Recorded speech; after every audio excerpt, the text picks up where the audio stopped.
We're joined now by the driver of the number 2 Alliance Truck Parts Ford for Team Penske. The race winner here in 2011. You've had 6 top 10s in your 12 career starts here, Brad. You come into Kansas riding a pretty good wave of momentum. I know it's an entirely different track. But tell us, heading into qualifying this afternoon and for tomorrow's night's race, your thoughts on how the car's performing. Yeah, we haven't had the runs we'd like to have here at Kansas as of late, and trying some different things to try to be better. My teammate Joe Logano has been really good here, and we're really looking at them and saying, hey, you know, they've got a lot of speed here, and we'll try some things. That's one of the advantages of having a teammate is, you know, sometimes you help them out, sometimes they help you out, and all in all, you try to both be the best. So looking forward to what we have in the race, because it seems like every year you come here, practice and qualifying is not a very good indication of the race just because of the track surface and some of the changeover between practice, qualifying, and race conditions. So we haven't had a lot of speed so far, but very optimistic about the race. Okay, we'll start now with questions for Brad. We'll go to Mike Hembry, and then we'll come up here to Bob. Mike Hembry, USA Today. You're getting the credit, or perhaps later the blame, for the All-Star race changes. Tell us about your thinking going into that. It's probably going to be more lever the blame.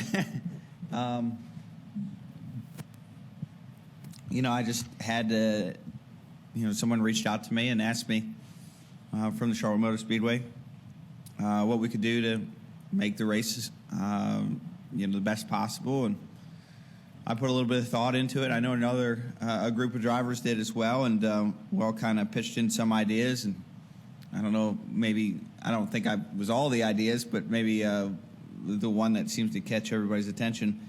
And I just wanted to see the race be something that I would want to watch if I was a fan, and something that I would want to be proud of if I was a driver that won it.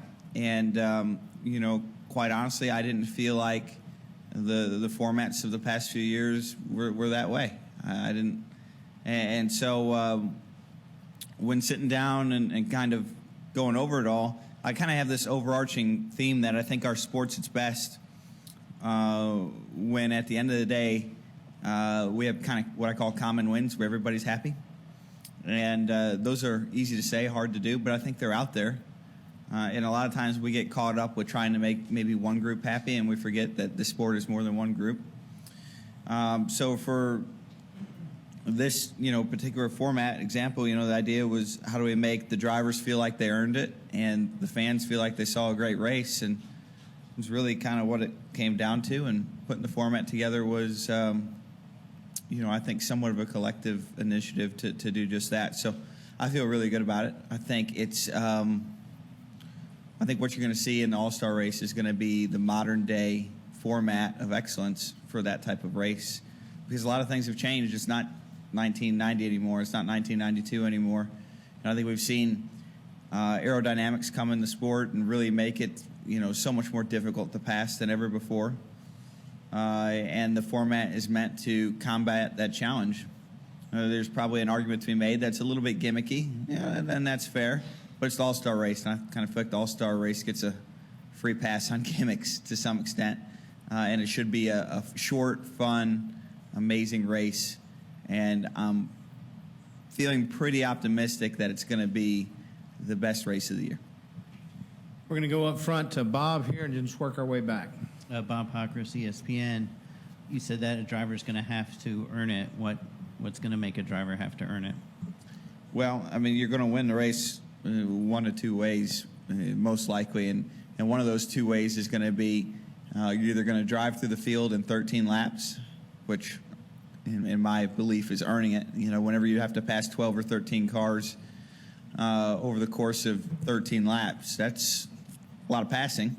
And I think that's going to require perfection from a driver, making all the right moves and understanding every little idiosyncrasy of the racetrack and his competitors.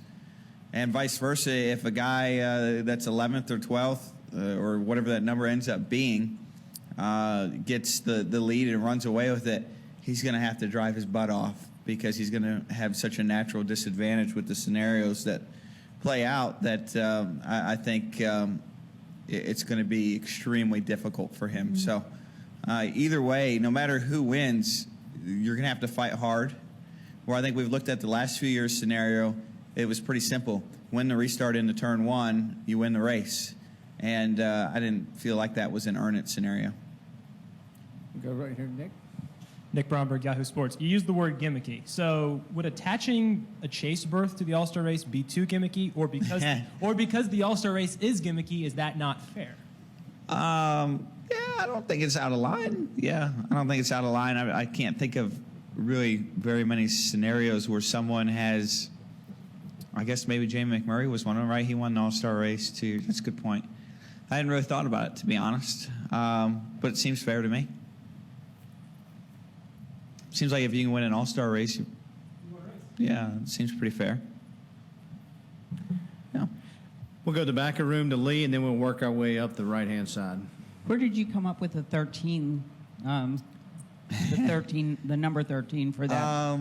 You know, I'd like to take full credit for that, but I think probably more credit on that belongs to the Speedway of trying to come up with a number that would stand out. And for some reason, everybody keeps asking that question, why that number? And I think that's great. That means they were right.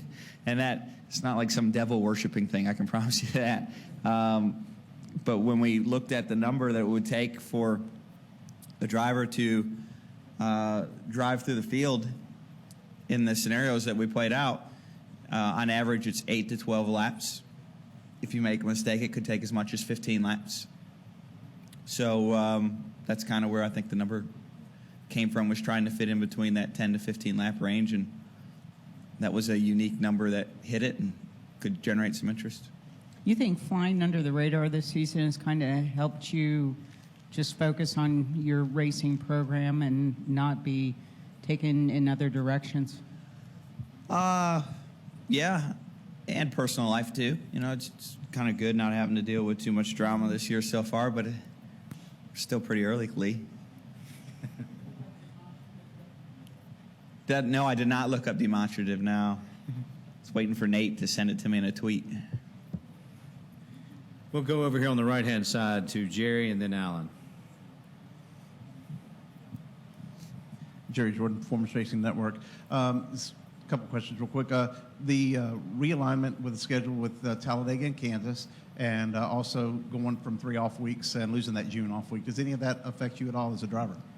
I don't know if it really affects us. I haven't really looked at 17.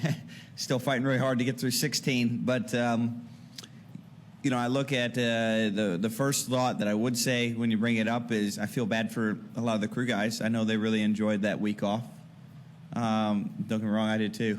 But it is what it is. So, you know, to some extent, there are things I can change and there are things I can't change, and that's not one of them. So I don't tend to spend a lot of time worrying about that.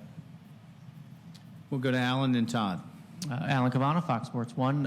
Often, like the format for the All-Star races, I feel like it was probably settled on. So was there anything you had to compromise, or was there any outlier of an idea that it had to be pared down to come on the final?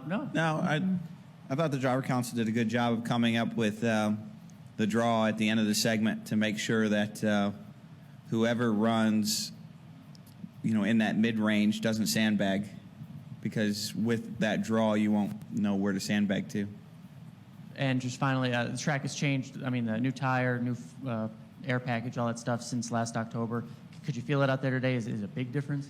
Yeah, it's a pretty big difference from this race to last fall for sure. Tires a lot softer. Cars have a lot less downforce. I qualified here wide open last year, and we're not even close to that this year. So I think that's certainly been a gain. We're seeing at least a half second slower in pace. We'll go right here on the front right to Todd and then back to Stan. Hey, Brad. Todd Palmer, Kansas City Star. I wanted to take you back to the schedule, and I was curious, when Talladega was the cutoff race, how much pressure did that put on you guys, knowing that it's such a crapshoot when you go to a super speedway? And so does it take some of that pressure off that now Kansas is kind of on that button? Yeah. And secondary to that, what is that? This is for 17, right? Yeah. Okay. But It's secondary a long to, ways from now. well, but I'm just curious, like because you've had that Talladega race sitting there for a while. I didn't know if, we make a big deal about, what it's like to go to that race, but I didn't know from a driver's perspective if you guys Yeah, thought it was it's a big definitely going to deal. change the feel of that race, in the sense that before you would go into Talladega, and if you had a good points cushion, you would probably ride around a little bit more. Now you're not going to be able to take that for granted. So I would imagine it will actually increase the intensity of that race from a driver's perspective to perform, where before it was more or less a just don't screw this up race if you were in. Yeah. But then it might lower the intensity, too, for guys that feel like they need to win to advance to the next round because of the deficit they had in the 2 races before. I could see it either way. It'll just be different. What about for Kansas now that it's in that position? Do you think that it'll make this race a little bit more intriguing as a result, since now it is a cutoff? Yeah, I'm not sure I could answer that. Maybe a little bit. Hard to say. No I'm problem. going to back to Stan and then come up and finish up with Jerry. Hey, Brad. Stan Creekmore with RPMTonight.com. Away from the All-Star event, your crew chief last week said that win last week would give you all some more confidence this Sure. week, that this has been a struggle. What is your biggest struggle here at Kansas Speedway, and how close do you think you are to resolving it? Well, Stan, I think Kansas, we just haven't found the package we're looking for. We've had good speed in qualifying, but haven't been able to translate it to the race. And we've had a lot of just minor hiccups that seem to hit us here. It's hard to say. I think if we knew exactly what we were missing, we'd find it. But this has definitely been one of our weaker tracks. Right here in the middle to Jerry.